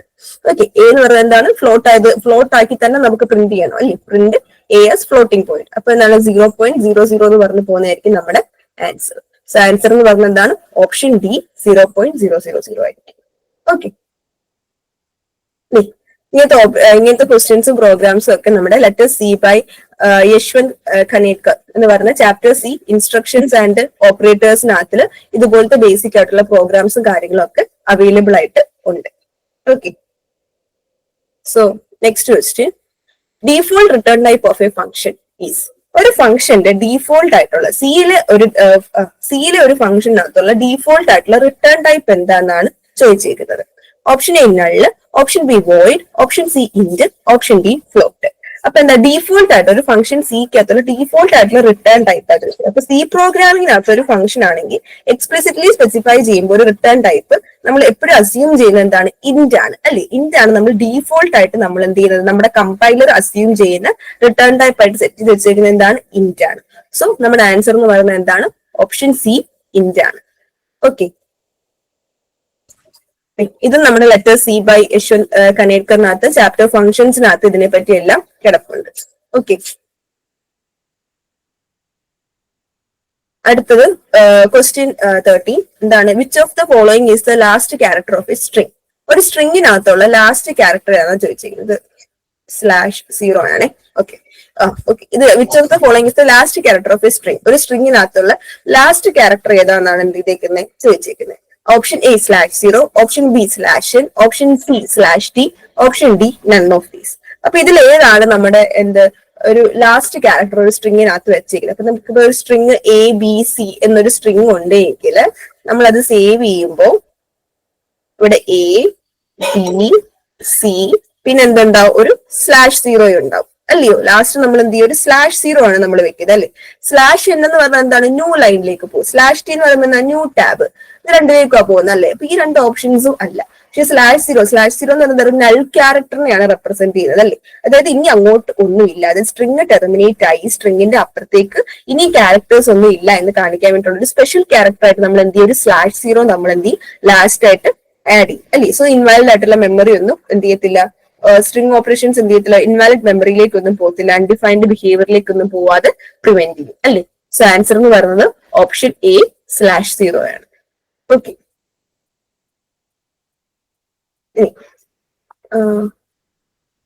ഓക്കെ, അത് നമുക്ക് ഈ ഒരു programming in ANSI by E Balagurusamy chapter സ്ട്രിങ്സിനകത്ത് ഇങ്ങനത്തെ ഓപ്പറേഷൻസ് ഒക്കെ നമുക്ക് കൂടുതൽ ചെയ്ത് നോക്കണമെങ്കിൽ ഡീറ്റെയിൽസ് ആയിട്ട് സ്ട്രിങ്ങിന്റെ എക്സ്പ്ലനേഷൻസും കാര്യങ്ങളൊക്കെ ഉണ്ട് കേട്ടോ. നല്ലൊരു ടെക്സ്റ്റ് ബുക്ക് ആണ് programming in ANSI C by E Balagurusamy എന്ന് പറയുന്നത്. സോ ആ ടെക്സ്റ്റ് ബുക്ക് നിങ്ങൾക്ക് റെഫർ ചെയ്ത് നോക്കാവുന്നതാണ്. ഓക്കെ, അടുത്താണ് name of an array returns. Option A, first element of the array. Option B, size of the array. Option C, number of elements of the array. Option D, base address of the array. ഇപ്പൊ ഞാൻ ഒരു array declare ചെയ്യാണ്, ARR എന്ന് പറഞ്ഞ് ഞാൻ ഒരു array declare ചെയ്തു അല്ലേ. ഇൻഡെക്സ് ഒക്കെ ഉണ്ടാവും, 0 1 2 3 4 എന്നൊക്കെ പറഞ്ഞു. ഞാൻ പല നമ്പേഴ്സും കാര്യങ്ങളൊക്കെ ഞാൻ എന്ത് ചെയ്തിട്ടുണ്ട്, സേവ് ചെയ്ത് വെച്ചിട്ടുണ്ട്. ഈ ഒരു ARR എന്ന് പറയുന്നത് എന്താണ് സൂചിപ്പിക്കുന്നത്, ഈ ഒരു പേര് നമുക്ക് എന്താണ് തരുന്നത് എന്നാണ് നമ്മുടെ ക്വസ്റ്റ്യനിൽ ചോദിച്ചിരിക്കുന്നത്. അപ്പൊ ഈ ARR എന്ന് പറയുന്നത് എന്തിന് ഇക്വലന്റാ, ആംബ്രസാൻഡ് ഓഫ് ARR ഓഫ് 0. അതായത് അറേയുടെ ഫസ്റ്റ് എലമെന്റ് എവിടെയാണ് ഇരിക്കുന്നത് എന്നുള്ള അഡ്രസ് ആണ് നമ്മുടെ ഈ പേര് നമുക്ക് തരുന്നത് അല്ലെ. നമ്മുടെ മെമ്മറിക്കകത്ത് എവിടെയാണ് ഈ ഒരു അറേ കിടക്കുന്നത് എന്നുള്ള പൊസിഷൻ അല്ലെങ്കിൽ ആ ഒരു അഡ്രസ് ആണ് നമുക്ക് എന്ത്, ഇപ്പൊ ഈ ഒരു ഫസ്റ്റ് ഇൻഡെക്സിൽ അഡ്രസ് 101 ആണ് എങ്കിൽ ഒരു അഡ്രസ് ആയിരിക്കും നമുക്ക് തരുന്നത്. ഈ ഒരു അറേയുടെ സ്റ്റാർട്ടിങ് എവിടെയാണ്, ഫസ്റ്റ് എലമെന്റ് ഇരിക്കുന്ന പൊസിഷൻ ഏതാന്നുള്ള അഡ്രസ് ആയിരിക്കും നമുക്ക് എന്ത് ചെയ്യുന്നത്, ഒരു അറേയുടെ പേര് കൊണ്ട് നമുക്ക് റിട്ടേൺ ആയിട്ട് കിട്ടുന്നത് അല്ലേ. സോ ആൻസർ എന്ന് പറഞ്ഞത് എന്താണ്, option D, base address of the array. Okay, ഇനി next question, what will be the output of the following program segment. ഈ ഒരു പ്രോഗ്രാം സെഗ്മെന്റിന്റെ ഔട്ട്പുട്ട് എന്തായിരിക്കും എന്നാ ചോദിച്ചിരിക്കുന്നത്. അപ്പൊ മെയിൻ ഫംഗ്ഷനകത്ത് ഒരു ഇന്റ് ഐ നമ്മൾ കൊടുത്തിട്ടുണ്ട്, അതിന്റെ ഒരു ഫോർ ലൂപ്പ് ഉണ്ട്, i is equal to 3, i less than 5, i plus plus. printf %d i. അപ്പൊ ഒരു ഫോർ ലൂപ്പ് ആണുള്ളത്. ഈ ഫോർ ലൂപ്പിന് ശേഷം ഐയുടെ വാല്യൂ എന്താണ് പ്രിന്റ് ചെയ്ത് നമുക്ക് ഔട്ട്പുട്ട് എന്താ കിട്ടുന്നതെന്ന് ചോദിച്ചിരിക്കുന്നത്. അപ്പൊ ഐയുടെ വാല്യൂ ആദ്യം 3 ആണ്, i less than 5 ആണോ, ആണ്. അപ്പൊ എന്ത് ചെയ്യണം, ലൂപ്പിനകത്തേക്ക് പോകും, നമ്മൾ എന്ത് ചെയ്യും, ഐനെ പ്രിന്റ് ചെയ്യും. അപ്പൊ ആദ്യം 3 പ്രിന്റ് ചെയ്യും, പിന്നെ 4 പ്രിന്റ് ചെയ്യും, പിന്നെ 5 ആകുമ്പോഴത്തേക്ക് 5 ലെസ് ദാൻ 5 ആണോ, അല്ല. അപ്പൊ എന്ത് ചെയ്യും, ലൂപ്പിൽ അങ്ങ് പുറത്തു വരും. അപ്പൊ നമുക്ക് 3ഉം 4ഉം ആയിരുന്നു നമുക്ക് എന്ത് കിട്ടണ്ടേ, ഔട്ട്പുട്ട് ആയിട്ട് കിട്ടണ്ടേ. പക്ഷെ ഇവിടെ ചെറിയൊരു ട്വിസ്റ്റ് ഉണ്ട് നോക്കി, ഈ ഫോർ ലൂപ്പിന്റെ ലാസ്റ്റ് ഒരു സെമി കോളൻ കിടക്കുന്ന കണ്ടോ. നമ്മൾ ഫോർ ലൂപ്പ് വയൽ ലൂപ്പിന്റെ ഒക്കെ ലാസ്റ്റ് എന്ത് കൊടുക്കാൻ പാടില്ല, സെമി കോളൻസ് കൊടുക്കാനായിട്ട് പാടില്ല. നമ്മൾ സിന്റാക്സ് പഠിച്ചിട്ടുള്ളതാണല്ലോ. സെമി കോളൻ കൊടുത്തത് എന്തോ പറ്റും, അതൊരു എം ടി ലൂപ്പായിട്ടായിരിക്കും നമ്മൾ എടുക്കുന്നത്. അതിന്റെ ലൂപ്പിന്റെ ബോഡി എന്തായിട്ട് എടുക്കുക, എം ടി ആയിട്ട്. അതായത് ഈ പ്രിന്റ് എഫ് ഈ ഒരു ഫോർ ലൂപ്പിന്റെ ഭാഗമായിട്ട് എന്ത് ചെയ്യത്തില്ല, കണക്കാക്കത്തില്ല.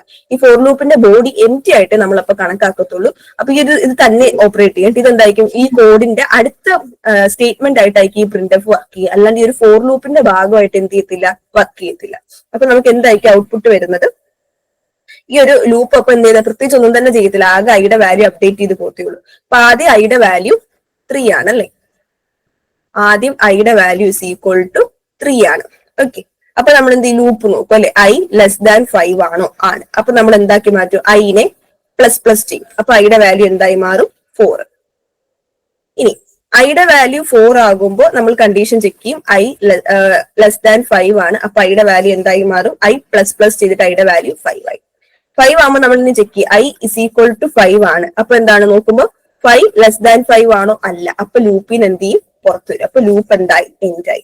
അപ്പൊ ഇവിടെ ഈ പ്രിന്റ് അപ്പ് സ്റ്റേറ്റ്മെന്റ് വരുമ്പോൾ നമ്മുടെ ഐയുടെ വാല്യൂ എന്ന് പറയുന്നത് എന്തായിട്ടാണ് കിടക്കുന്നത്, 5. ഐയുടെ വാല്യൂ 5 ആയപ്പോഴാണ് എന്ത് ചെയ്തത്, ലൂപ്പിൽ നിന്ന് ബ്രേക്ക് ചെയ്ത് വന്നത് അല്ലെ. സോ നമ്മുടെ ലാസ്റ്റ് ഉള്ള ഈ ഐ ഇസ് ഈക്വൽ ടു 5 എന്നുള്ള വാല്യൂ ആയിരിക്കും നമ്മുടെ ഐക്ക് ഉണ്ടാവേണ്ടത്. പക്ഷെ ഐക്ക് ഈ ലൂപ്പ് വർക്ക് ചെയ്യുമായിരുന്നെങ്കിലോ നമുക്ക് 3ഉം 4ഉം ആയിരുന്നു പ്രിന്റ് ചെയ്തിട്ട് വരണ്ടേ.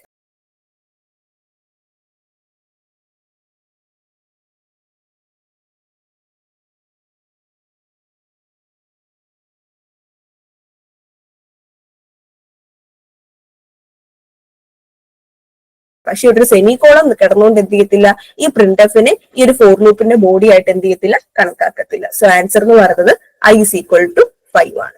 ഓക്കെ, സോ ഓപ്ഷൻ പി 5 ആണ് നമ്മുടെ answer. Okay, let us see chapter ലൂപ്സിനകത്ത് ഇങ്ങനത്തെ സാമ്പിൾ എക്സാമ്പിൾസും കാര്യങ്ങളും ഒക്കെ കിടപ്പുണ്ട്. ഓക്കെ, അടുത്ത question, what will be the output of the following program segment? ഈ ഒരു പ്രോഗ്രാം സെഗ്മെന്റിന്റെ ഔട്ട്പുട്ട് എന്താണെന്നാണ് ചോദിച്ചിരിക്കുന്നത്. ഓക്കെ, സോ എന്താ നമ്മുടെ കോഡ് കിടക്കുന്നത്? മെയിൻ ഫംഗ്ഷനകത്ത് നമ്മൾ കുറച്ച് ഇന്റീജർ വേരിയബിൾസ് ഡിക്ലെയർ ചെയ്ത് വെച്ചിട്ടുണ്ട്. ഇസഡ് എന്ന് പറയുന്ന ഒരു വേരിയബിൾ ഉണ്ട്. പിന്നെ എക്സിന്റെ വാല്യൂ നമ്മൾ കൊടുത്തിട്ടുണ്ട് 4 ആണ്. വൈയുടെ വാല്യൂ കൊടുത്തിട്ടുണ്ട് -10. എയുടെ വാല്യൂ കൊടുത്തിട്ടുണ്ട് 4. ബിയുടെ വാല്യൂ കൊടുത്തിട്ടുണ്ട് 2. നമുക്കൊരു ഓപ്പറേഷൻ ചെയ്യണം. എന്ത്? Z is equal to X plus plus minus Y star B divided by A. ഇതാണ് നമുക്ക് ചെയ്യേണ്ടത് അല്ലെ. ഇതൊരു ഇൻക്രിമെന്റ് ഓപ്പറേറ്റർ, ഒരു ഡിക്രിമെന്റ് ഓപ്പറേറ്റർ ഉണ്ട്, അവരുടെ ഇടയിൽ ഒരു മൈനസ് ഉണ്ട്, പിന്നെ സ്റ്റാർ, പിന്നെ ഒരു ഡിവിഷൻ ഓപ്പറേറ്റർ ഒക്കെ കിടപ്പുണ്ട് അല്ലെ. അപ്പൊ നമ്മൾ എന്ത് ചെയ്യണം? ഓപ്പറേറ്റർ പ്രസിഡൻസ് റൂൾ ഓപ്പറേറ്റ് ചെയ്യണം. കാരണം ഇത്രയും ഓപ്പറേഷൻസ് ഇവിടെ കിടപ്പുണ്ട്. അപ്പൊ നമ്മൾ എന്ത് ചെയ്യണം? ഓപ്പറേറ്റർ പ്രസിഡൻസ് നോക്കിയിട്ട് പ്രസിഡൻസ് ഹൈ ആയിട്ടുള്ളതിനെ ആദ്യം നമ്മൾ ചെയ്യും, പിന്നെ ലോയിലേക്ക് പോകും. അപ്പൊ നമുക്കറിയാം ഇത് ഇൻക്രിമെന്റ് അല്ലെങ്കിൽ ഡിക്രിമെന്റ് ഓപ്പറേറ്ററിനാണ് ഏറ്റവും കൂടുതൽ എന്തുള്ളത്? പ്രസിഡൻസ് ഉള്ളത് അല്ലെ. അപ്പൊ ആദ്യം ഇവരെ ഇത്രയും പേരും ചെയ്യണം. ഓക്കെ, ഈ ഒരു ഇത്രയും പോർഷൻ ആയിരിക്കണം നമ്മൾ ആദ്യം എന്ത് ചെയ്യേണ്ടത്. പിന്നെ ഈ എക്സ് പ്ലസ് പ്ലസ് ആയിട്ട് മൈനസ് ചെയ്താൽ മാത്രം മതി. അപ്പൊ ഇവിടെ നോക്കുമ്പോൾ ഏറ്റവും കൂടുതൽ പ്രസിഡൻസ് ഉള്ള ആർക്കാണ്? മൈനസ് വൈക്കാണ് അല്ലയോ. ഇൻക്രിമെന്റ് അല്ല ഡിക്രിമെന്റ് ഓപ്പറേറ്റർ ആണല്ലോ പ്രസിഡൻസ് കൂടുതൽ. അപ്പൊ ഏറ്റവും ഇതുള്ളത് മൈനസ് വൈക്കാണ്. അതിനുശേഷമാണ് സ്റ്റാറും ഡിവിഷനും. ഇത് വരുമ്പോൾ നമ്മൾ എന്ത് ചെയ്യും? ലെഫ്റ്റിൽ നിന്ന് റൈറ്റിലേക്ക് നോക്കും. അപ്പൊ ആദ്യത്തെ ഹൈ പ്രയോറിറ്റി സ്റ്റാറിന്, പിന്നെ ഡിവൈഡിന്. അതിനുശേഷം എന്ത് ചെയ്യത്തുള്ളൂ? പ്ലസ് അല്ലെങ്കിൽ മൈനസ് വരത്തുള്ളൂ. ഇവിടെ മൈനസ് ആണല്ലോ കിടക്കുന്നത്. അപ്പൊ മൈനസ് അതിന് ശേഷമേ വരത്തുള്ളൂ. അപ്പൊ ഇതാണ് നമ്മുടെ പ്രസിഡൻസ് ഹൈറ്റ് ലോ എന്നുള്ള രീതിയിൽ നമ്മുടെ കിടക്കുന്നത് അല്ലെ. അപ്പൊ ആദ്യം നമുക്ക് നോക്കാം. നമ്മുടെ y എന്ന് പറയുന്നത് എന്താണ്? -10 ആണ് അല്ലെ. അപ്പൊ മൈനസ് വൈ എന്ന് പറഞ്ഞാൽ എന്താണ്? -10ന്റെ കൂടെ നമ്മൾ ഒന്നും കൂടി ഇൻക്രിമെന്റ് ചെയ്യാണ് അല്ലെ. അപ്പൊ -10 -1 എന്ന് പറയുമ്പോൾ എന്താ വരുന്നത്? ഒരു വാല്യൂ സബ്ട്രാക്ട് ചെയ്യുക അപ്പൊ തന്നെ, ആ സ്റ്റെപ്പിൽ തന്നെ അപ്പൊ തന്നെ ഒരു വാല്യൂ സബ്ട്രാക്ട് ചെയ്യുക എന്നുള്ളതാണല്ലോ മൈനസ് വൈ എന്ന് പറയുന്നത്. അപ്പൊ എന്താവും? -11 ആയിട്ട് മാറും. ഈ മൈനസ് വൈയുടെ വാല്യൂ എന്ന് പറഞ്ഞാൽ എന്തായി മാറി? -11. ഇനി ആരുണ്ട്? സ്റ്റാർ ഓപ്പറേഷൻ ചെയ്യണം. ബി എന്ന് പറഞ്ഞാൽ എന്താണ്? 2 ആണ്. ആൻഡ് ഇത്രയത്തിന് എന്ത് വെച്ച് ഡിവൈഡ് ചെയ്യണം? Divided by 4. ഇവിടെ ഒരു മൈനസ് ഉണ്ട്. എക്സ് പ്ലസ് പ്ലസ് എന്ന് പറയുമ്പോൾ എക്സിന്റെ വാല്യൂ 4 ആണ്. അപ്പൊ നമ്മൾ ഇപ്പൊ എന്ത് ചെയ്യത്തുള്ളൂ? 4 തന്നെ എടുക്കത്തുള്ളൂ.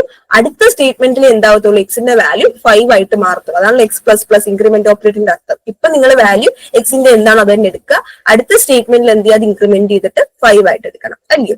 അപ്പൊ എങ്ങനെ വരും? 4 -11 ഇൻറ്റു സ്റ്റാർ 2 എന്ന് പറഞ്ഞാൽ എന്താ വരിക? ഇത് എന്തായിട്ട് മാറും? 4 -11 ഇൻറ്റു സ്റ്റാർ 2 എന്ന് പറയുമ്പോൾ എന്താ വരുന്നത്? -22 അല്ലെ. അപ്പൊ -22 ഡിവൈഡഡ് ബൈ 4 അല്ലെ. അപ്പൊ എന്ത് വരും നമുക്ക് ആൻസർ?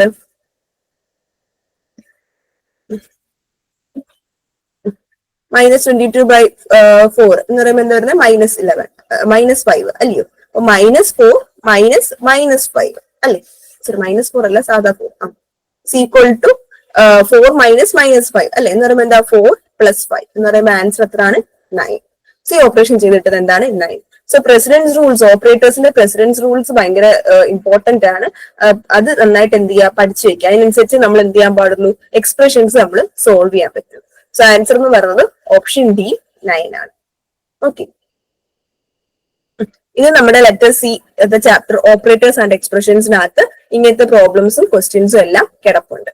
ഓക്കെ, ഇനി next question, what will be the output of ഈ ഒരു പ്രോഗ്രാം? യൂണിയന്റെ സൈസ് ആണ് ചോദിച്ചിരിക്കുന്നത്. ഓക്കെ, 16, 0, 12, 10 ഇത് ഏതാണെന്നായിരിക്കുന്നത് ചോദിച്ചിരിക്കുന്നത്. അപ്പൊ ഇതാണ് നമ്മുടെ യൂണിയൻ സ്റ്റഡ് എന്ന് പറഞ്ഞ ഒരു യൂണിയൻ നമ്മൾ ഡിക്ലെയർ ചെയ്ത് വെച്ചിട്ടുണ്ട്. ക്യാർ name 10, int register number, int mark 1, int mark 2, ST print percentage size of ST എന്ന് പറയുന്ന ഈ ഒരു യൂണിയന്റെ അല്ലെങ്കിൽ സ്റ്റുഡന്റ് ആയിരിക്കും. അതിന്റെ എന്ത് ചെയ്യുക? സൈസ് എത്രയാണെന്ന് നമുക്ക് പ്രിന്റ് ചെയ്യാം. അപ്പൊ ഒരു യൂണിനകത്ത് എല്ലാ മെമ്പേഴ്സും എന്താണ്? ഒരു സെയിം മെമ്മറി സ്പേസ് ആയിരിക്കും എന്ത് ചെയ്യുന്നത്? യൂട്ടിലൈസ് ചെയ്യുന്നത്. ഒരൊറ്റ മെമ്മറി സ്പേസ് ആയിരിക്കും എന്ത് ചെയ്യുന്നത്? ഇതിനകത്തുള്ള ഈ ഒരു എല്ലാ മെമ്പേഴ്സും ഷെയർ ചെയ്യുന്നത് അല്ലെ. അപ്പൊ ഒരു യൂണിയന്റെ സൈസ് ഡിറ്റർമൈൻ ചെയ്യുന്നത് എങ്ങനെയാണ്? അതിന്റെ ലാർജസ്റ്റ് മെമ്പർ ഏതാണോ അത് വെച്ചിട്ടാണ് നമ്മൾ എന്ത് ചെയ്യുന്നത്? സൈസ് നോക്കുന്നത്. അല്ലാതെ എല്ലാ മെമ്പേഴ്സിന്റെയും ടോട്ടൽ സൈസ് വെച്ചിട്ടല്ല. ഇതിനകത്ത് ഏറ്റവും ലാർജസ്റ്റ് മെമ്പർ ആരാണോ അയാളുടെ സൈസ് വെച്ചിട്ടാണ് നമ്മൾ എന്ത് ചെയ്യുന്നത്? ഒരു യൂണിയന്റെ സൈസ് എത്രയാണ്, മെമ്മറി സ്പേസ് എത്രയാണ് യൂട്ടിലൈസ് ചെയ്യുന്നത് നമുക്ക് മനസ്സിലാവും അല്ലെ. ഓക്കെ, സോ നമുക്ക് നോക്കാം. ഇവിടെ നോക്കി, ഇവിടെ ആരൊക്കെയാ ഉള്ളത്? ഒരു ക്യാരക്ടർ നെയിം ഉണ്ട് അല്ലെ. ക്യാരക്ടർ 10 എന്ന് പറയുമ്പോൾ എത്ര എടുക്കും? 10 ബൈറ്റ് എടുക്കും ഇദ്ദേഹം. ഇത് 10 ബൈറ്റ്സ് എടുക്കും. അടുത്ത ഇന്റ് രജിസ്റ്റർ നമ്പർ. ഇന്റ് ആയതുകൊണ്ട് അത് എത്ര എടുക്കും? 4 ബൈറ്റ് ആയിരിക്കും അത് എടുക്കുന്നത്. ഇന്റ് മാർക്ക് അതും 4 ആയിരിക്കും. ഇതും എത്ര ആയിരിക്കും? 4 ആയിരിക്കും എടുക്കുന്നത്. സോ അത് ഏറ്റവും ലാർജസ്റ്റ് മെമ്പർ എന്ന് പറയുന്നത് ഏതാണ്? ഈ ഒരു ക്യാർ നെയിം 10 എന്ന് പറയുന്നതാണ് അത് ഹൈയസ്റ്റ് അല്ലെ. എന്നത് എടുക്കുന്നത് എത്രയാണ്? 10 ബൈറ്റ്സ് ആണ് അത് എടുക്കുന്നത്. സോ സൈസ് ഓഫ് ST എന്ന് പറയുന്നത് എന്തായിരിക്കും? ഇത് ലാർജസ്റ്റ് മെമ്പറിന്റെ സൈസ് എന്ന് പറയുമ്പോൾ എത്രയാണ്? 10 ബൈറ്റ്സ് ആണ് അല്ലയോ? ഓക്കെ. സോ നമ്മുടെ ആൻസർ എന്ന് പറയുന്നത് എന്തായിട്ട് നിൽക്കും? 10 ആയിട്ട് നിൽക്കും. ഓക്കെ. സോ നമ്മുടെ ആൻസർ എന്ന് പറയുന്നത് എന്താണ്? ഓപ്ഷൻ ഡി 10 ആണ്. ഓക്കെ. ഇനി ചില സമയത്ത് നമുക്ക് അലൈൻമെന്റ് അല്ലെ പാഡിങ് ചെയ്യേണ്ടി വരും. ആ സമയത്ത് നമ്മൾ വേണമെങ്കിൽ എന്തെങ്കിലും ഒരു മൾട്ടിപ്പിൾ ഓഫ് 4 എന്നുള്ള രീതിയിലോ അങ്ങനെ എന്തെങ്കിലുമൊക്കെ വരുവാണെങ്കിൽ നമ്മൾ പാഡിങ് അല്ലെങ്കിൽ എന്തെങ്കിലും ആഡ് ചെയ്യുമോ ഒക്കെ ചെയ്യും. പക്ഷെ 10 ഓൾറെഡി സഫീഷ്യന്റ് ആണ് ക്യാരക്ടർ സൈസിന്. സോ നമ്മുടെ സൈസ് റിമെയിൻസ് ആയിട്ട് എന്തായാലും നിൽക്കുക? 10 ആയിട്ട് തന്നെ നിൽക്കുക. ഓക്കെ. സോ അത് യൂണിയൻ അതിന്റെ സൈസ് എങ്ങനെയാണ് എടുക്കുന്നത് എന്നൊക്കെ നോക്കുക. ഓക്കെ. ഇതൊക്കെ നമ്മുടെ ഈ ഒരു programming in ANSI C by E ബാലഗ്രൂപ്പ് സ്വാമിക്കകത്ത് സ്ട്രക്ചേഴ്സ് ആൻഡ് യൂണിയൻസിനകത്ത് എക്സ്പ്ലെയിൻ ചെയ്ത് കൊടുത്തിട്ടുണ്ട് ഈ കൺസെപ്റ്റ്സ് ഒക്കെ. Okay. So moving on to the next question. Question number 18. What is the return value of malloc? Malloc ന്റെ return value എന്താണെന്നാണ് ചോദിച്ചിരിക്കുന്നത്. Option A, size of the allocated memory. Option B, base address of the allocated memory. Option C, 1 if memory allocation is success. Option D, none of these. ഇതിൽ ഏതാണ് നമ്മുടെ malloc ന്റെ return value എന്നാണ് ചോദിച്ചിരിക്കുന്നത്. അപ്പം ഇതിൽ ഏതായിരിക്കും വരുന്നത്? malloc എന്ന് പറഞ്ഞാൽ എന്താണ്? മെമ്മറി അലോക്കേഷൻ ഡൈനാമിക്കലി അലോക്കേറ്റ് ചെയ്ത് ബ്ലോക്ക് ഓഫ് മെമ്മറി റൺ ടൈമിൽ നമുക്ക് എന്ത് ചെയ്യണം? ഡൈനാമിക്കലി അലോക്കേറ്റ് ചെയ്യാൻ വേണ്ടി ഉപയോഗിക്കുന്ന ഒരു മെമ്മറി അലോക്കേഷൻ ഫംഗ്ഷൻ ആണ് ഈ ഒരു malloc എന്ന് പറയുന്നത് അല്ലേ. അതെന്ത് റിസർവ് ചെയ്യും? ഒരു കണ്ടിന്യൂസ് ബ്ലോക്സ് ഓഫ് ബൈറ്റ്സിനെ എന്ത് ചെയ്യും? ഒരു ഹീപ്പ് മെമ്മറിയിൽ പോയിട്ട് അലോക്കേറ്റ് ചെയ്തതിന് ശേഷം നമുക്ക് എന്ത് ചെയ്യും? ഫസ്റ്റ് ബൈറ്റ് എവിടെയാണോ ഇരിക്കുന്നത് അതിലേക്കുള്ള ഒരു പോയിന്റർ ആയിരിക്കും നമുക്ക് എന്ത് ചെയ്യുന്നത്? റിട്ടേൺ ചെയ്തിട്ട് തരുന്നത്. സോ റിട്ടേൺ വാല്യൂ എന്ന് പറയുന്നത് എന്താണ്? ഒരു വോയിഡ് സ്റ്റാർ അല്ലെങ്കിൽ ജനറിക് പോയിന്റ്. അത് ബേസ് അഡ്രസ് എങ്ങോട്ടാണോ ഈ ഒരു മെമ്മറി ബ്ലോക്ക് അലോക്കേറ്റ് ചെയ്തേക്കുന്നത് അങ്ങോട്ടുള്ള ബേസ് അഡ്രസ് ആയിരിക്കും ആര് തരുന്നത്? നമുക്ക് malloc തരുന്നത് അല്ലേ. സോ ആൻസർ എന്ന് പറയുന്നത് എന്താണ്? Option B, base address of the allocated memory. Okay. Next question. Which header file must be included to use dynamic memory allocation? Dynamic memory allocation include ചെയ്യാൻ വേണ്ടിയിട്ടുള്ള ഏത് ഹെഡർ ഫയൽ ആണ് include ചെയ്യേണ്ടതെന്നാണ്. Option A, dos.h. dos.h എന്ന് പറഞ്ഞാൽ എന്താണ്? DOS specific operations ചെയ്യാൻ വേണ്ടിയിട്ടാണ് നമ്മൾ dos.h യൂസ് ചെയ്യുന്നത് അല്ലേ. സോ ഓപ്ഷൻ എ ഇൻകറക്റ്റ് ആണ്. ഇനി ഓപ്ഷൻ ബി എന്ന് പറയുന്നത് ഓപ്ഷൻ ബി എന്ന് പറയുന്നത് എന്താണ്? stdi.h. stdi.h എന്തിനാ യൂസ് ചെയ്യുന്നത്? ഇൻപുട്ട് ഔട്ട്പുട്ട് ആയിട്ടുള്ള ഫംഗ്ഷൻസ് ഒക്കെ ഇൻക്ലൂഡ് ചെയ്യാനായിട്ടാണ് അല്ലെ. printf, scanf പോലത്തെ ഇൻപുട്ട് ഔട്ട്പുട്ട് ഓപ്പറേഷൻസ് ആണ് നമുക്ക് ഇൻക്ലൂഡ് ചെയ്യേണ്ടെങ്കിൽ നമ്മൾ printf, അതിന് നമ്മൾ stdio.h യൂസ് ചെയ്യുന്നത്. സോ ഈ ഓപ്ഷൻ ഇൻകറക്റ്റ് ആണ്. ഓപ്ഷൻ സി, stdlib.h അല്ലെ. stdlib.h എന്തിനാ യൂസ് ചെയ്യുന്നത്? ഡൈനാമിക് മെമ്മറി ഫംഗ്ഷൻസ് എന്തൊക്കെയാ? malloc, calloc, realloc, ഫ്രീ അല്ലെ. malloc, calloc, ഫ്രീ, realloc ഇങ്ങനത്തെ ഡൈനാമിക് മെമ്മറി ഫംഗ്ഷൻസ് നമുക്ക് എന്ത് ചെയ്യണം? ഇൻക്ലൂഡ് ചെയ്യണമെങ്കിൽ നമ്മൾ യൂസ് ചെയ്യുന്ന ആരാണ്? stdlib.h അല്ലെ. memory.h എന്തിനാ യൂസ് ചെയ്യുന്നത്? ജസ്റ്റ് ഒരു നോൺ സ്റ്റാൻഡേർഡ് ആണ്. ചില കമ്പൈലേഴ്സ് യൂസ് ചെയ്യുക, ചില ലോ ലെവൽ മെമ്മറി ഓപ്പറേഷൻസ് അല്ല നമ്മൾ അങ്ങനെ യൂസ് ചെയ്യാറുള്ള ഹെഡർ ഫയൽ അല്ല ഈ memory.h എന്ന് പറയുന്നത്. സോ ആൻസർ എന്ന് പറഞ്ഞാൽ എന്താണ്? ഓപ്ഷൻ സി, stdlib.h ആണ്. ആ ഹെഡർ ഫയൽ ഇൻക്ലൂഡ് ചെയ്താൽ മാത്രമേ നിങ്ങൾക്ക് ഡൈനാമിക് മെമ്മറി ഫംഗ്ഷൻസ് ആയ malloc, calloc, realloc, ഫ്രീ ഒക്കെ നമുക്ക് എന്ത് ചെയ്യാൻ പറ്റത്തുള്ളൂ? നമ്മുടെ പ്രോഗ്രാമിനകത്ത് യൂസ് ചെയ്യാൻ പറ്റും. ഓക്കെ. സോ ഇത് നമുക്ക് ലെറ്റർ സിക്കകത്തുള്ള ചാപ്റ്റർ സ്റ്റാൻഡേർഡ് ലൈബ്രറി ഫംഗ്ഷൻസിനകത്ത് ഇതിനെ പറ്റിയൊക്കെയുള്ള ഡീറ്റെയിൽസും കാര്യങ്ങളും ഓരോ ലൈബ്രറി ഫംഗ്ഷൻസും ഓരോ ഹെഡർ ഫയൽസും അതിന്റെ എല്ലാ കാര്യങ്ങളും കൊടുത്തിട്ടുണ്ട്. ഓക്കെ. നമ്മുടെ last question. What will be the data type return by this function? ഈ ഫംഗ്ഷൻ തരുന്ന റിട്ടേൺ ടൈപ്പ് എന്തായിരിക്കും ചോദിച്ചിരിക്കുന്നത്. ഇവിടെ ഫംഗ്ഷൻ ഡിക്ലെയർ ചെയ്തേക്കുന്ന ഇന്റ് ഫംഗ്ഷനും റിട്ടേൺ കൊടുത്തേക്കുന്ന ഫ്ലോട്ട് ക്യാർ ഇൻറ്റു 8.3 എന്നുള്ള രീതിയിലാണ് കൊടുത്തേക്കുന്നത് അല്ലെ. അപ്പൊ നമുക്കൊരു കൺഫ്യൂഷൻ വരും അല്ലേ. എന്തായിരിക്കും റിട്ടേൺ ടൈപ്പ്? ഫ്ലോട്ട് ആണോ, ക്യാരക്ടർ ആണോ, ഇന്റീജർ ആണോ? 8.3 അത് ബേസിക്കലി ഡബിൾ ആണല്ലോ. ഡബിൾ ആണോ? എന്തായിരിക്കും റിട്ടേൺ ടൈപ്പ് എന്നുള്ളത്? അപ്പൊ നിങ്ങൾ എപ്പോഴും ആ ഫംഗ്ഷന്റെ പേര് നോക്കിയാൽ മതി. അതാണ് നമുക്ക് പറയുന്നത് എന്ത് റിട്ടേൺ ടൈപ്പ് എന്തായിരിക്കും എന്നുള്ളത്. നമ്മുടെ ഫംഗ്ഷന്റെ പേര് എന്താണ്? ഇന്റ് ഫങ്ക് എന്നുള്ള രീതിയിലാണ് കിടക്കുന്നത് അല്ലെ. സോ ഇവിടെ കൊടുത്തിട്ടുണ്ട് എന്താണ്? ഇന്റീജർ ആണ് ഈ ഒരു ഫംഗ്ഷൻ റിട്ടേൺ ടൈപ്പ് ആയിട്ട് എക്സ്പെക്ട് ചെയ്യുന്നത് എന്ന് നമ്മൾ ക്ലിയർ ആയിട്ട് എന്ത് ചെയ്തിട്ടുണ്ട്, പറഞ്ഞിട്ടുണ്ട്. സോ ഈ ഫംഗ്ഷന്റെ റിട്ടേൺ ടൈപ്പ് എന്തായിരിക്കണം, ഇന്റീജർ ആയിരിക്കണം. അതിനകത്തുള്ള വാല്യൂ, ഫംഗ്ഷനകത്തുള്ള റിട്ടേൺ വാല്യൂ എന്തും ആയിക്കോട്ടെ, നമ്മുടെ ഫംഗ്ഷനകത്ത് നമ്മുടെ ഫംഗ്ഷൻ ഡിക്ലെയർ ചെയ്തപ്പോൾ നമ്മൾ ഏത് റിട്ടേൺ ടൈപ്പ് ആണോ നമ്മൾ പറഞ്ഞു കൊടുത്ത് ആ റിട്ടേൺ ടൈപ്പ് ആയിരിക്കും അത് എന്ത് ചെയ്യുന്നത്, തരുന്നത്.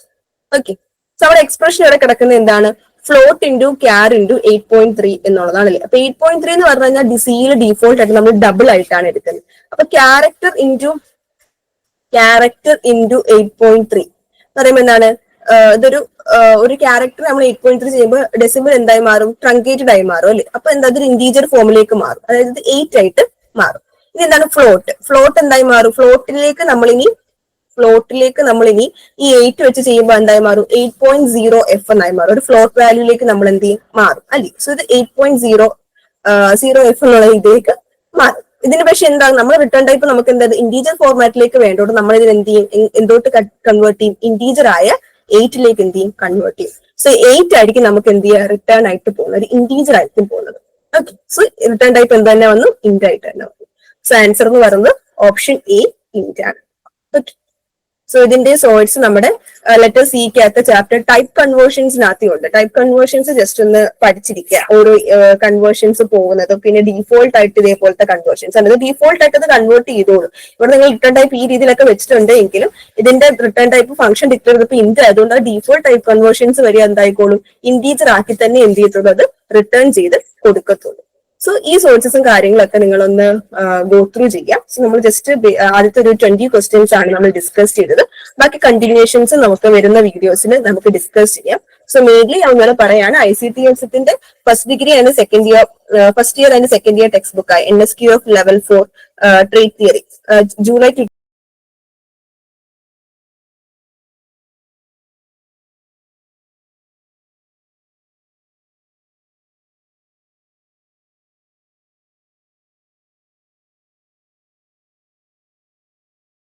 ഇത് ഭയങ്കര ഇമ്പോർട്ടന്റ് ആയിട്ടുള്ള ടെക്സ്റ്റ് ബുക്സ് ആണ്. അഡീഷണൽ ആയിട്ട് നിങ്ങൾക്ക് ഇൻഫോർമേഷൻസും കാര്യങ്ങളും ഒക്കെ അറിയണമെങ്കിൽ ഇപ്പൊ ഈ പറഞ്ഞ സോഴ്സ് ടെക്സ്റ്റ് ബുക്സ് നോക്കിയിരുന്നാലും മതി. അതിൽ നിങ്ങൾക്ക് വേണ്ട കാര്യങ്ങളെല്ലാം മെൻഷൻ ചെയ്ത് പോകുന്നുണ്ട്. ഓക്കെ, സോ ഇത്രയായിരുന്നു ഇന്നത്തെ വീഡിയോയിൽ നമുക്ക് ഡിസ്കസ് ചെയ്യാനുണ്ടായിരുന്നത്. ബാക്കി നമുക്ക് കൂടുതൽ ക്വസ്റ്റ്യൻസും കൂടുതൽ സോഴ്സ് ഡിസ്കഷനും ഒക്കെ ആയിട്ട് അടുത്ത വീഡിയോയിൽ കാണാം.